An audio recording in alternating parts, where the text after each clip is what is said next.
अस्सलाम वालेकुम। We were discussing the maxillary carcinoma और उसमें हमने देखा था कि उसके क्लिनिकल फीचर्स क्या होते हैं, अर्ली क्या होते हैं, लेट क्या होते हैं और उसकी डायग्नोसिस हम किस तरह से करते हैं। और क्लासिफिकेशन हमने उसकी दो देख ली थी और हेनग्रेन्स क्लासिफिकेशन देखी थी जिसमें हमने उसको सुपरस्ट्रक्चर इंफ्रास्ट्रक्चर में डिवाइड किया था, एंटीरो इंफीरियर और पोस्टीरियर सुपीरियर। और इसके अलावा हमने AJCC क्लासिफिकेशन देखी थी। ठीक है, now we going to discuss about its third classification जो है लीडरमैन्स क्लासिफिकेशन। ठीक है, ये बहुत ही ईजी है। इसमें देखें 3 पार्ट्स में इसको डिवाइड किया होता है। सुपरा स्ट्रक्चर होता है, ठीक है, मीसो स्ट्रक्चर होता है और इंफ्रास्ट्रक्चर होता है। ठीक है, अब जो सुपरा स्ट्रक्चर होता है ना, देखें जो लाइन मैं ड्रॉ कर रही हूँ ना, सबसे पहले ये वाली ग्रीन लाइन, ठीक है, ये ग्रीन लाइन है, ये ग्रीन लाइन है।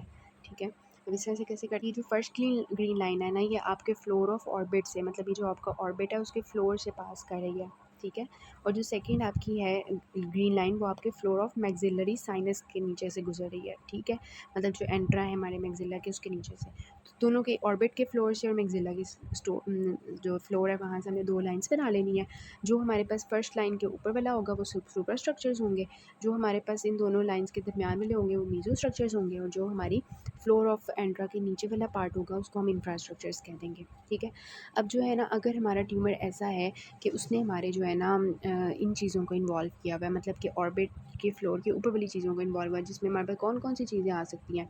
उसमें हमारा एथमॉइड आ सकता है, स्फीनॉइड जो हमारे पास साइनसिस होते हैं वो आते हैं, फ्रंटल साइनसिस आ जाते हैं, आपको पता है वो ऊपर होते हैं, और factory area of the nose होता है। ठीक है, और factory area of the nose वैसे ही ऊपर की तरफ होता है, छत की तरफ यहाँ पे करके होता है। तो अगर ये वाले एरियाज़ होते हैं तो उसको हम सुपरा स्ट्रक्चर कहते हैं। ठीक है, और फिर हमारे पास होता है जो होता है मीजो स्ट्रक्चर। उसमें कौन से आएंगे, उसमें हमारा मैक्सिला आ जाएगा और उसमें हमारे नोज़ आ जाएगा जो रेस्पिरेटरी उसका पार्ट होता है, और फैक्ट्री एरिया के अलावा। ठीक है, और जो हमारे पास तीसरा पार्ट होता है वो जो इंफ्रास्ट्रक्चर होता है उसमें हमारे आ जाते हैं एल्व्यूलर प्रोसेस। ठीक है, जो हमारे दांत होते हैं वो वाला एरिया आ जाएंगे, तो उसको हम इंफ्रास्ट्रक्चर कह देंगे। ठीक है, तो हमने जो है ना नोट करना होता है लीडरमैन्स क्लासिफिकेशन के अकॉर्डिंग कि हमारी जो है ना क्या नाम है ट्यूमर की, मतलब उसको ना देखना होता है, क्लासीफाई करना होता है ट्यूमर को। ठीक है, फिर हमने फर्दर उसकी, मतलब ये क्लासिफिकेशन हमारी क्यों इंपॉर्टेंट है, इनको देखते हुए हमने ट्रीटमेंट करना होता है। ठीक है, अगर तो हमारा जो स्टेज 1 और स्टेज 2 का ट्यूमर होता है ना स्क्वेमस सेल कार्सिनोमा का, तो उसको हम सर्जरी से ट्रीट कर लेते हैं। ठीक है, सर्जरी से हम ट्रीट कर लेते हैं। देखें यहाँ पे आपको दिखाया हुआ है कि किस तरह से मैक्सिलरी साइनस का ट्यूमर था, उसने सारे हमारे ऑर्बिट्स वगैरह को भी ऊपर तक इन्वॉल्व किया हुआ है, बोन्स को इन्वॉल्व किया हुआ है। अब ट्यूमर की कहते हैं कि अगर स्टेज 1 और स्टेज 2 होगी ना, तो उसको हम जो है ना सर्जरी से हम कर लेते हैं। T1 मतलब स्टेज 1 कौन सी होगी, स्टेज 1 वो होगी ना जिसमें हमारा होता है T1 एंड नॉट, ठीक है, और M0, मतलब उसने अभी मेटास्टाइज नहीं किया, उसने अभी कोई लिम्फ नोड को इन्वॉल्व नहीं किया, लेकिन उसने T1 स्टेज में, मीन्स दैट वो भी हमारे मैक्सिलरी साइनस तक लिमिटेड है, तो हम जो है ना उसकी सर्जरी कर सकते हैं। ठीक है, या हमारे पास स्टेज टू कौन सी होती है कि जिसमें ना हमारी T2 N0 और M0, मतलब अभी मेटास्टेसिस भी नहीं उसने की, उसने कोई लिम्फ नोड को भी इन्वॉल्व नहीं किया हुआ, लेकिन वो T2 स्टेज में आ गई है। T2 स्टेज कौन सी होती है, जिसको मैंने आपको बताया था, वो हमारी नीचे की तरफ जाती है, हार्ड पैलेट की तरफ चली गई होती है। ठीक है, और फिर वो कहते हैं इन दोनों में तो हम सर्जरी कर लेते हैं, T1 और T2 में हम सर्जरी कर लेते हैं। ठीक है, लेकिन जो हमारे पास होती है ना T3 वाली स्टेजिंग, ठीक है, T3 और T4, इसमें ना हम सर्जरी भी करते हैं और साथ में हम जो है वो रेडिएशंस भी करते हैं, रेडिएशंस भी पेशेंट को देनी होती हैं। ठीक है, अब हमें पता होना चाहिए कि T3 और T4 कौन सी स्टेजिंग होती है। T3 जो होती है ना, वो हमारे पास होती है T3 N0 M0। ठीक है, M0 N0 होती है, या हमारे पास जो है ना ये भी हो सकता है कि जो है N1 भी हो इसमें, मतलब कभी कभार N1 को भी हम अंदर इंक्लूड कर लेते हैं। ठीक है, मतलब जस्ट इसमें आपको ये पता होना चाहिए कि इसमें हमारा लिम्फ नोड इन्वॉल्व हो भी सकता है। फॉर एग्जांपल T3 क्या होता है, T3 में हमारे ऑर्बिट तक ट्यूमर चला गया होता है। ठीक है, और अगर हम N0 M0 की बात करें तो उसमें हमारा ना लिम्फ नोड इन्वॉल्व होगा ना मेटास्टेसिस हुई होगी। ठीक है, लेकिन N1 में क्या होगा, N1 अगर होता है तो इट मीन्स दैट के सेम साइड का जो है ना इप्सिलेटरल लिम्फ नोड एक इन्वॉल्व हुआ हुआ है, लेकिन हमारे पास 3 सेंटीमीटर से छोटा ट्यूमर है या 3 सेंटीमीटर का ट्यूमर है। ठीक है, तो उस केस में जो है हम सर्जरी और रेडियोथेरेपी करते हैं। और T4 जो स्टेज होती है ना, उसमें कोई भी T हो सकता है, T1 भी हो सकता है, T2 भी, T3 भी, T4 कोई भी T हो सकता है। ठीक है, और हमारे पास जो है ना साथ N2 भी हो सकता है, N3 भी हो सकता है। ठीक है, मतलब इसमें आगे वाली चीज़ आ जाएगी, T4 में आगे वाली चीज़ आ जाएगी कि T कोई भी हो सकता है, T1 T2 T3 T4। N जो है ना वो N हमारा जो है वो अब इससे आगे चला जाएगा, मतलब N2 हो जाएगा, या हमारे पास जो है N3 हो जाएगा। ठीक है, या फिर हमारे पास ऐसे भी हो सकता है कि M0 हो, या हमारे पास M1 हो जाए, मतलब मेटास्टेसिस उसकी जो है वो डिस्टेंट शुरू हो गई हो। ठीक है, मतलब लंग्स में वो चला गया हो, तो उन केसेस में हमने लंग्स मतलब हमने जो है सर्जरी भी करनी होती है, हमने रेडियोथेरेपी भी देनी होती है। ठीक है, अब रेडियोथेरेपी वो कहते हैं कि जब हमने ऑपरेशन मतलब सर्जरी से पहले जो है ना, हमने जो डोज़ देनी होती है प्री ऑपरेटिव डोज़, वो आपकी 5500 CG/बाय है, मतलब ये आपकी है आपका यूनिट है, ठीक है, रेडिएशंस का। और अगर जब आपने ऑपरेशन कर लिया है उसके बाद आपने जो रेडिएशंस देनी होती हैं वो आपने थोड़ी सी कम देनी होती हैं, 5000 टू 5500। ठीक है, तो ये आपकी है रेडिएशन डोजेज़, ये आपको पता होना चाहिए। इसके साथ साथ हम कीमोथेरेपी भी वगैरह कर रहे होते हैं। ठीक है, प्रोग्नोसिस इसका जो होता है वो हमारे पास ऐसा होता है कि 5 ईयर सर्वाइवल जो है वो इसका होता है 40 टू 50%। फॉर एग्जांपल अगर 2 बंदे हैं उनको मैक्सिलरी कैंसर है, तो उनमें से जो एक बंदा होगा ना, उसका जो है ना वो 5 साल ज़िंदा रह सकता है। इस बंदे को देखें कि आपको क्या फाइंडिंग आ रही है, कौन सी वाला किस साइड का मैक्सिलरी साइनस का ट्यूमर है। ठीक है, लेफ़्ट साइड का ट्यूमर है। और ये देखें इसकी प्रोप्टोसिस भी हुई हुई है, आँख सारी इस तरह, मतलब इसकी ऑर्बिट इन्वॉल्व हो गई हुई है ना, मीन्स दैट कि आपकी T3 स्टेजिंग हुई हुई है ट्यूमर की। ठीक है, T3 स्टेजिंग है इसकी। उसके बाद ना ये देखें, इसमें हम जो इंसिजन देते हैं, मैंने आपको बताया ना कि हम सर्जरी करते हैं, इसमें रेडिएशंस देते हैं, सर्जरी करते हैं इसका ट्रीटमेंट में। तो इसमें जो हम इंसिजन देते हैं ना, उसका नाम अपने जस्ट याद रखना है कि वीबर फर्ग्यूसन्स इंसिजन देते हैं मैक्सिलेक्टमी में। ठीक है, हमने जब पीछे एक देखा था ना वो इन्वर्टेड पेपिलोमा वाला ट्यूमर, उसमें हमने क्या देखा था, उसमें कहा था हमने मीडियल मैक्सिलेक्टमी करनी है। ठीक है, मीडियल साइड से हमने उसको जो है सबलेबियल अप्रोच भी हम कर सकते हैं। ठीक है, सबलेबियल जो है वो भी अप्रोच कर सकते हैं, या हम लेटरल राइनोटमी भी कर सकते हैं। उसमें जस्ट हमने नीचे लिप्स को उठा के किया था इंसिजन और यहाँ पे दिया था। ठीक है, ये लेकिन यहाँ पे ना हम इस तरह से इंसिजन देते हैं, सारा ये इधर के लेके ना ये सारी लाइन ट्रेस कर रही हूँ, ये सारा इंसिजन देख देते हैं पूरा, इस तरह से खोलते हैं स्किन के फ्लैप को इस तरह से, और नीचे से हम जो है ट्यूमर को रिमूव करते हैं। तो ये जो इंसिजन होता है ना, ये पर्टिकुलरली हमारे मैक्सिलरी कार्सिनोमा का होता है। This is the Weber Fergusson's incision for the maxillectomy. उसके बाद हम छोटा सा एक टॉपिक कर लेते हैं, राइनोफाइमा।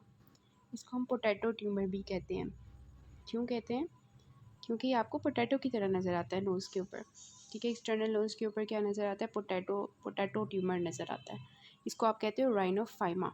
ठीक है, जिन लोगों को एक्नी रोज़ेसी होती है ना, एक्नी होती है एक काइंड ऑफ एक्नी, उनको ये वाला ट्यूमर जो है वो हो जाता है।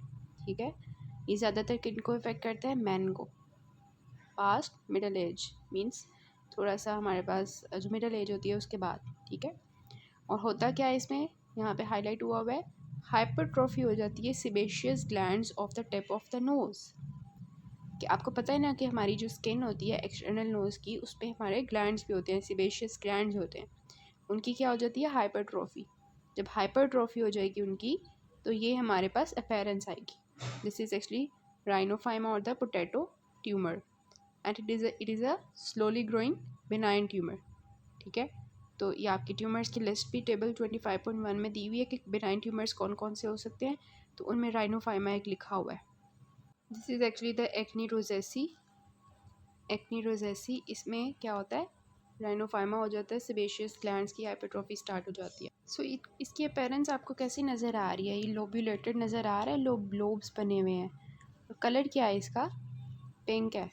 ठीक है, सो ये पिंक क्यों है, क्योंकि इसके ऊपर क्या है, जो वेजल्स होती हैं सुपरफिशियल, उनकी डायलेशन हुई होती है, इस वजह से ये पिंक पेयर होता है। ठीक है, और अब खुद सोचें कि अगर ये किसी को ट्यूमर होगा तो ये सांस ले पाएगा, ये इंस्टर्नल नोज से नहीं ले पाएगा ना। तो ऐसे लोगों की जो ब्रीदिंग होती है वो भी हमारे पास उनमें भी ऑब्स्ट्रक्शन आई होती है, और जब ये बहुत ज़्यादा ग्रो कर जाता है, कुछ लोगों को इतना ग्रो कर जाता है कि आंखों के पास चला जाता है, जिसकी वजह से क्या होता है कि विजन में भी प्रॉब्लम शुरू हो जाती है। ये देखें इसका किस तरह से ग्रो हुआ हुआ है, अब ये ग्रो होता जाएगा तो आँख के पास चला जाएगा ना, वो बंदा देख पाएगा सही तरह, और ब्रीथ भी नहीं कर पाएगा, और इतनी अजीब सी इसके अनसाइटी अपीयरेंस आ रही होती है। ठीक है, तो अब आप इसको किस तरह से रिमूव करेंगे इस ट्यूमर को, आप खुद सोचें कैसे आप रिमूव कर सकते हैं इसको। काटेंगे इसको, ठीक है, एक्सरसाइज करेंगे, तो क्या करेंगे आप, शार्प नाइफ के साथ इसको काटने की कोशिश करेंगे। इसके प्रोसीजर ये होता है, देखिए यहाँ से ना हम कार्बन डाइऑक्साइड डालते हैं, एयर आ रही होती है इधर से, हवा आ रही होती है कार्बन डाइऑक्साइड, ये आपका ट्यूमर है, नीचे नाक उसकी पड़ी हुई है, ये लेज़र होता है, this is actually the laser. ठीक है, so this is a carbon dioxide laser. इसके साथ हम क्या करते हैं कि ये जो स्किन होती है, ये जो सारी ऊपर से इसको ट्यूमर को एक्साइज कर रहे होते हैं। ठीक है, ये सारा एक्साइज कर रहे होते हैं, ये सारा एक्साइज हो रहा होता है इस तरह। तो इसे साथ में हम शार्प नाइफ़ यूज़ करते हैं। तो ये जो सुपरफिशियल स्किन होती है ना, फिर ये उतर जाती है, जो ऊपर एपिथेलियम होती है ना हमारी स्किन की, वो उतर जाती है जब हम ये सारा लेज़र और शार्प नाइफ से उतारते हैं। तो फिर हम स्किन को जो है ना रीएपिथेलाइज होने देते हैं, ठीक है। और साथ में हम अगर हमें ज़रूरत पड़े तो ट्यूमर जो कम्प्लीटली साइज़ हो जाता है तो ऊपर से सारी स्किन उतर जाती है ना, तो फिर उन लोगों में हम जो है स्किन के ग्राफ्ट ऊपर लगा देते हैं, ठीक है। ये आपने याद रखना है। इसके अलावा जो दूसरे बिनाइन ट्यूमर्स होते हैं एक्सटर्नल लेयर के, वो होते हैं हमारे हिमेंजियोमा हो सकता है अगर ब्लड वेसल्स का ट्यूमर है, या पिगमेंटेड नेवस हो सकता है जो हमारा एक्चुअली होता है ऑफ द मेलानोसाइट्स, ठीक है, और वो ब्लैक कलर का होगा। इसके अलावा सेबोरिक केराटोसिस होता है, इनके टाइप आपने नाम याद रखना है। न्यूरोफाइब्रोमा हो सकता है, स्वेट ग्लैंड का ट्यूमर हो सकता है, ठीक है। ये सारे बिनाइन होते हैं। इसके अलावा जो मेलिग्नेंट होते हैं ना, उनकी हम बात करते हैं। मेलिग्नेंट में ना 3 तरह के आते हैं, बेसल सेल कार्सिनोमाज होते हैं, स्क्वेमस सेल कार्सिनोमाज होते हैं और मेलानोमाज होते हैं, ठीक है। इसमें से जो फर्स्ट मोस्ट कॉमन होता है वो आपका एमसीक्यू भी आता है, तो मोस्ट कॉमन जो होता है वो बेसल सेल कार्सिनोमा होता है, और जो सेकंड मोस्ट कॉमन होता है वो आपका स्क्वेमस सेल कार्सिनोमा होता है, और मेलानोमा जो होता है ये हमारे पास लीस्ट कॉमन होता है। अब इसमें जो आपने एक, मैं आपको थोड़ा सा डायग्नोसिस ही बताऊंगी सिर्फ, इनको जस्ट आपने डायग्नोसिस इनका आपको आना चाहिए, बिकॉज ये यूक्यू में आ सकता है। Most commonly basal cell carcinoma आता है, इसको आप रोडेंट अल्सर भी कहते हो। अब इसमें जो आपने कैरेक्टरिस्टिक याद रखनी है, देखिए आपके ना स्किन के जो एपिडर्मिस होती है ना, ये एपिडर्मिस है, इसके बेसल सेल्स होते हैं, बिल्कुल बेसल में होते हैं। अगर इनका कार्सिनोमा होगा तो उसको हम बेसल सेल कार्सिनोमा कहेंगे, जो मैंने आपको बताया मोस्ट कॉमन होता है। और अगर हमारे पास स्क्वेमस सेल्स, ये स्क्वेमस सेल्स ऊपर होते हैं इसके, इनका कार्सिनोमा होगा ना, तो उनको हम कहेंगे स्क्वेमस सेल कार्सिनोमा। और अगर इन मेलानोसाइट्स जो हमारे पड़े हुए हैं इनका होगा तो उसको हम मेलानोमा कहेंगे, ठीक है। अब देखें कि जो स्क्वेमस सेल कार्सिनोमा होता है उसका दूसरा नाम एपिथेलियोमा होता है।